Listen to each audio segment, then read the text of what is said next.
Hello students, YouTube channel Sanskrit study में आप सभी का स्वागत है। आज हम एनसीईआरटी की संस्कृत की बुक रुचिरा बुक का 7th क्लास का पंचम पाठ पंडिता रमाबाई की एक्सरसाइज समझेंगे।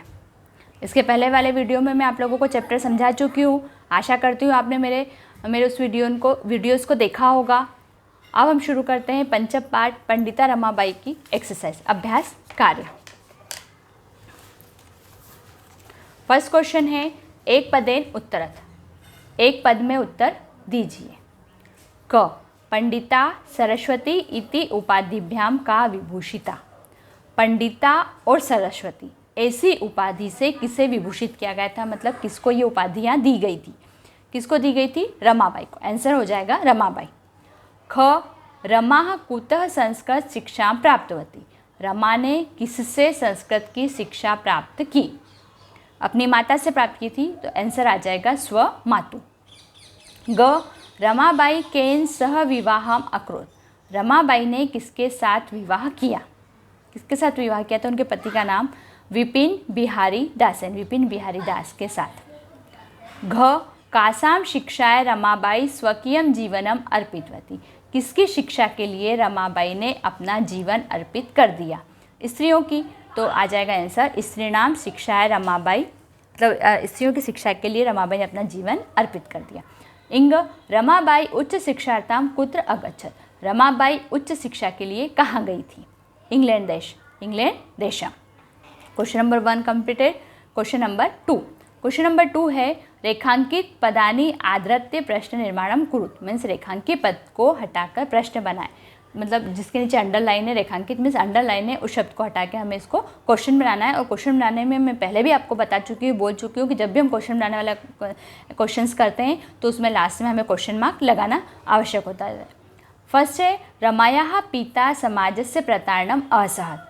रमा के पिता ने समाज की प्रताड़नाओं को सहा था। अब रमाया को हटाना है, तो किसके पिता ने? किसके पिता के लिए क्या आ जाएगा? कस्याः। तो हमको क्या क्वेश्चन क्या आंसर बन जाएगा हमारा? कस्याः पिता समाजस्य प्रताड़नम असहत, और लास्ट में हमें लगाना है क्वेश्चन मार्क। और हम ये हमेशा ध्यान रखना, आप जब भी क्वेश्चन बनाने वाले क्वेश्चन करें, अगर किसी लड़की का नाम महिला का नाम आता है तो उसके नाम के लिए इस स्थान पे हम कस्या यूज़ करते हैं, और अगर किसी लड़के का नाम या पुरुष का नाम आता है तो उसके लिए हम कस्य शब्द यूज़ करते हैं। अब जैसे ख पत्यु मरणांतरम रमाबाई महाराष्ट्रम प्रत्यागच्छत। पति की मृत्यु के बाद रमाबाई महाराष्ट्र गई थी। तो किसकी मृत्यु के बाद? पति की। तो पति के स्थान पे क्या आ जाएगा? कस्य। और यहाँ क्वेश्चन बन जाएगा कस्य मरणांतरम रमाबाई महाराष्ट्रम प्रत्यागच्छत, लास्ट में क्वेश्चन मार्क। ग रमाबाई मुंबई नगरे शारदा सदनम अस्थापित। रमाबाई ने मुंबई नगर में शारदा सदन की स्थापना की थी। तो मुंबई नगर हटना है, मतलब कहाँ? रमाबाई ने कहाँ शारदा सदनम की स्थापना की थी? तो कहाँ के लिए क्या आएगा? कुत्र। तो मुंबई नगर के स्थान पे कुत्र, रमाबाई कुत्र शारदा सदनम अस्थापित, लास्ट में क्वेश्चन मार्क। घ 1922 तमे ख्रीष्टाब्दे रमाबाई महोदया निधनम अभवत। 1922 ईस्वी में रमाबाई महोदया का निधन हो गया था। किसका? किसका के लिए क्या आ जाएगा? कस्या। 1922 तमे ख्रीष्टाब्दे कस्या निधनम अभवत, लास्ट में क्वेश्चन मार्क। इंग स्त्रियः शिक्षाम लभन्ते स्म। स्त्रियों की शिक्षा के लिए कार्य किया, ये स्त्रियों की शिक्षा के लिए उन्होंने काम किए थे। तो किसकी, कौन, किसके लिए काम किया? तो स्त्रियों का क्या आ जाएगा यहाँ पे? का शिक्षाम लभन्ते स्म, लास्ट में क्वेश्चन मार्क। क्वेश्चन नंबर 3 है प्रश्नम उत्तराणि लिखत। प्रश्नों के उत्तर लिखिए। ये जो आंसर है ये लॉन्ग वाले आंसर है, पूर्ण वाक्य में क्वेश्चंस पूछे जाते हैं। अब इसमें फर्स्ट क्वेश्चन है रमाबाई किमर्थम आंदोलनम प्रारब्धवती। रमाबाई ने किसके लिए आंदोलन प्रारंभ किया? रमाबाई स्त्रीणाम कृते वेदादीनां शास्त्राणां शिक्षाय आंदोलनम प्रारब्धवती। रमाबाई ने स्त्रियों के लिए वेदों और शास्त्रों की शिक्षा के लिए आंदोलन प्रारंभ किए। ख निसहाय स्त्री आश्रमे किम लभन्ते स्म। जो बेसहारा स्त्रियाँ थी उन्हें आश्रम में किन चीज़ों का फ़ायदा होता था, मतलब उन्हें क्या सीखने को मिलता था। निसहायाः स्त्री आश्रमे मुद्रण, टंकण, काष्ठ कलादिनाच च प्रशिक्षणम लभन्ते स्म। जो बेसहारा स्त्रियाँ थी उन्हें आश्रम में मुद्रण मीन्स छपाई प्रिंटिंग का काम, टंकण मीन्स टाइपिंग का काम और काष्ठ कलादिनाच मीन्स लकड़ियों से चीज़ें बनाने का काम, इन चीज़ों का प्रशिक्षण दिया जाता। प्रशिक्षण मीन्स ट्रेनिंग दी जाती थी। ग कस्मिन् विषये रमाबाई महोदयायाः योगदानम अस्ति। किस विषय में रमाबाई महोदया का योगदान है। लेखन क्षेत्रे विषय रमाबाई महोदया योगदानम अस्ति। लेखन क्षेत्र में भी जो है, लेखन क्षेत्र मतलब जो रमाबाई थी वो लिखने का काम करती थी, लेखिका का काम करती थी, तो लेखन के क्षेत्र में भी इस विषय में रमाबाई महोदया का योगदान है। लास्ट क्वेश्चन है केन रचनाद्वयेन रमाबाई प्रशंसिता वर्तते। किन रचनाओं के कारण रमाबाई की प्रशंसा हुई थी, मतलब उन्होंने कौन सी ऐसी किताबें लिखी थी जिसके कारण रमाबाई की प्रशंसा हुई। तो उनकी बुक्स का नाम था स्त्री धर्मनीति, हाई कास्ट हिंदू विमेन इति रचनाद्वयेन रमाबाई प्रशंसिता वर्तते। स्त्री धर्मनीति और हाई कास्ट हिंदू विमेन नाम की जो 2 रचनाएं थी, इन 2 रचनाओं के कारण रमाबाई की प्रशंसा हुई थी। आपकी बुक में 4 क्वेश्चंस दिए हैं, ये एक क्वेश्चन मैंने एक्स्ट्रा लिखा हुआ है अपनी तरफ से। 4 वेदों के नाम लिखिए। इसमें आया था कि वेदों शास्त्रों की शिक्षा दी जाती थी, इसलिए मैंने ये क्वेश्चन एक्स्ट्रा बनाया कि 4 वेद कौन कौन से होते हैं। 4 वेदों के नाम लिखना है, ऋग्वेद, यजुर्वेद, सामवेद और अथर्ववेद, ये होते हैं हमारे 4 Veda. Question number 3 completed. Question number 4, question number 4 जो है वो है निम्न पदों के निर्देशानुसार पद परिचय लिखिए। पद परिचय मतलब शब्द दिया हुआ है, उसका मूल शब्द क्या है, उसका लिंग क्या है, उसकी विभक्ति क्या है और उसका वचन क्या है, ये होता है पद परिचय। कई बार एग्जाम में पूरा पद परिचय पूछा जाता है और कई बार एग्जाम में सिर्फ आपको शब्द देके ये पूछा जा सकता है कि इसका लिंग लिखिए या सिर्फ विभक्ति लिखिए। तो ये क्वेश्चन कई प्रकार से आ सकता है और ये शब्द जो है इसमें अलग अलग शब्द दिए हैं। ये विभक्ति कारक पे डिपेंड करता है। 5th क्लास में आप लोगों ने कारक पढ़ा होगा, 6th में कारक पढ़ा होगा, ये सब उसी पर डिपेंड करता है। तो इनका अर्थ जो है वो उसी के हिसाब से निकलता है। तो कारक के हिसाब से विभक्ति यहाँ पे डिसाइड होती है, प्रथमा, द्वितीय, तृतीय, ये विभक्ति उसी हिसाब से होती है। और लिंग जो है हम शब्द को पढ़ के समझ सकते हैं कि ये शब्द जो है वो किस लिंग का होगा, पुल्लिंग, स्त्रीलिंग या नपुंसक लिंग का होगा। और कारक के हिसाब से ही वचन भी डिसाइड होगा कि ये एक वचन, विभक्ति के हिसाब से वचन डिसाइड होगा कि एक वचन का है, द्विवचन। इसके लिए हम लोगों को जो पुल्लिंग के लिए जो अलग से टेबल आती है कारक की, वो स्त्रीलिंग के लिए अलग से टेबल आती है, वो हमको लर्न होना चाहिए, याद होना चाहिए, उस हिसाब से ये बता सकते हैं। मैं अभी आप लोगों को सिर्फ यहाँ पे इसका आंसर बता रही हूँ कि किस शब्द का क्या आंसर है। वेदानाम का मूल शब्द हो जाएगा वेद, लिंग हो जाएगा पुल्लिंग और विभक्ति हो जाएगी षष्ठी, वचन हो जाएगा बहुवचन। पिता का मूल शब्द होगा पितृ, लिंग पुल्लिंग, विभक्ति प्रथमा, वचन एक वचन। शिक्षाएं का मूल शब्द शिक्षा, लिंग स्त्रीलिंग, विभक्ति चतुर्थी, वचन एक वचन। कन्या मूल शब्द लिंग स्त्रीलिंग, विभक्ति प्रथमा, वचन बहुवचन। नारीणाम नारी स्त्रीलिंग, षष्ठी विभक्ति बहुवचन।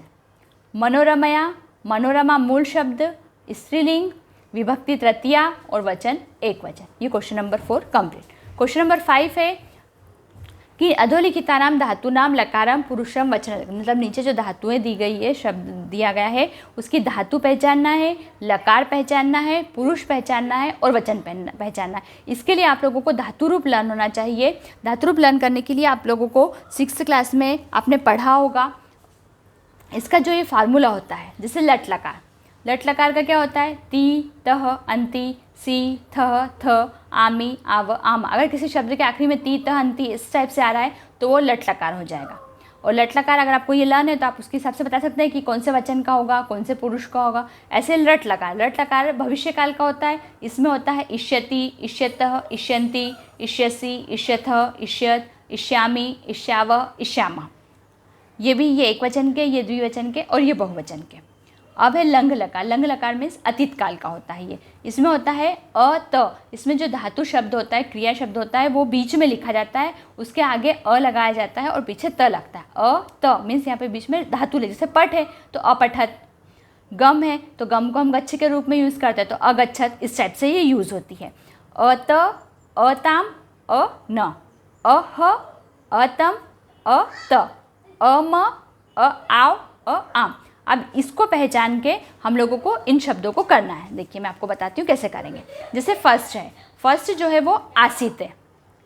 आसित में जो है वो अस धातु है, धातु अस है, और लेकिन यहाँ पे क्या आ रहा है, आ रहा है। अब हमारी धातु तो अ है, तो एक और अ है, दो अ मिलके आ बनेंगे, तो अ और अ। तो अ हमारे किस धातु में आता है, अ शब्द जो है वो यहाँ पे अ है। अ मीन्स अ और अ मिलके क्या हो जाएंगे, हमारे आ हो जाएंगे। तो यहाँ पे क्या हो गया, ये अस धातु है, लेकिन अ शब्द हमारे किस लकार में आता है, अ शब्द हमारा जो आता है वो लंग लकार में। अब यहाँ देखिए क्या आ रहा है, त, अ त किस पुरुष में आता है, एक वचन में आता है और प्रथम पुरुष में आता है। तो यहाँ पे क्या हो जाएगा, लकार कौन सा हो गया, लंग, पुरुष कौन सा हो गया, प्रथम पुरुष, और वचन क्या हो गया, एक वचन। अब जैसे कुर्वंती, कुर्वंती में जो है क्र धातु है, और यहाँ पे क्या आ रहा है, अंति। अंति किस में आता है हमारा, ती तह अंति। अंति किस में आता है, लट लकार में। लट लकार पुरुष प्रथम पुरुष में आता है, और अंति जो आता है वो बहुवचन में। आ गच्छत, अब यहाँ पे फिर से आ और गच्छत, यहाँ पे जो होता है वो गम धातु है, और यहाँ पे भी अ है, तो अ के कारण यहाँ पे क्या आ जाएगा, ये लंग लकार, और वही त है तो प्रथम पुरुष एक वचन। अब देखिए न्यूसंति, अंति, अंति यहाँ पे जो है वो धातु है, नी प्लस वस हो जाएगी, और लट लकार हो जाएगा, प्रथम पुरुष हो जाएगा, और वचन हो जाएगा बहुवचन। गमिष्यति, गमिष्यति, इष्यति। अब इष्यति देखिए हमारा किस में आता है, इष्यति हमारा आता है लट लकार में, इष्यति आता है एक वचन में, और पुरुष आता है प्रथम पुरुष। तो यहाँ पे क्या हो जाएगा, गम लट लकार प्रथम पुरुष एक वचन। अकरोत, अत भी मैंने आप लोगों को बताया ऊपर, धातु कौन सी हो गई, क्र धातु, लंग लकार प्रथम पुरुष एक वचन। ये हो गया question number 5 complete. Question number 6 है, अधोलिखितानि वाक्यानि घटनाक्रमानुसारम लिखतम। जो नीचे लिखे वाक्य दिए गए हैं उन्हें घटना के अनुसार लिखना है। घटना के अनुसार मतलब जो पार्ट में हमारे सेंटेंस आगे पीछे आए हैं, ये सेंटेंस आगे पीछे दिए हुए, इन्हें पार्ट के हिसाब से हमें अरेंज करना है। फर्स्ट है, रमाबाई महोदया विपिन बिहारी दासेन सह विवाह अभवत। रमाबाई महोदया का विपिन बिहारी दास के साथ विवाह हुआ था। ख, 1858 तमे ख्रीष्टाब्दे रमाबाई जन्म अलभत। 1858 ईस्वी में रमाबाई का जन्म हुआ था। सा उच्च शिक्षार्थम इंग्लैंड देशम गतवती। वह उच्च शिक्षा के लिए इंग्लैंड देश गई। घ, 1922 तमे ख्रीष्टाब्दे रमाबाई महोदया निधनम अभवत। 1922 में रमाबाई महोदया का निधन हुआ था। इंग, सा मुंबई नगरे शारदा सदनम अस्थापित।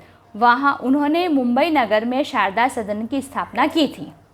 च, सा स्वमातु संस्कृत शिक्षा प्राप्तवती। उन्होंने अपनी माता से संस्कृत की शिक्षा प्राप्त की थी। ये सेंटेंस आगे पीछे है, इन्हें हमें अरेंज करना है। तो फर्स्ट नंबर पे क्या आ जाएगा, उनके जन्म का, 1858 तमे ख्रीष्टाब्दे रमाबाई जन्म अलभत। सेकेंड नंबर पे उनकी पढ़ाई, सा स्वमातु संस्कृत शिक्षा प्राप्तवती। थर्ड नंबर पे उनके विवाह का, रमाबाई महोदया विपिन बिहारी दासेन सह विवाह अभवत। फोर्थ नंबर उच्च पढ़ाई के लिए, आगे की पढ़ाई के लिए, सा उच्च शिक्षार्थम इंग्लैंड देशम गतवती। फिफ्थ, सा मुंबई नगरे शारदा सदनम अस्थापित। और लास्ट में आ जाएगा उनकी मृत्यु का, 1922 तमे ख्रीष्टाब्दे रमाबाई महोदया निधनम अभवत। ये हो गया हमारी 5th चैप्टर की एक्सरसाइज कंप्लीट। आशा करती हूँ आप सभी को समझ में आई होगी। Please like, share and subscribe my channel. Thank you very much.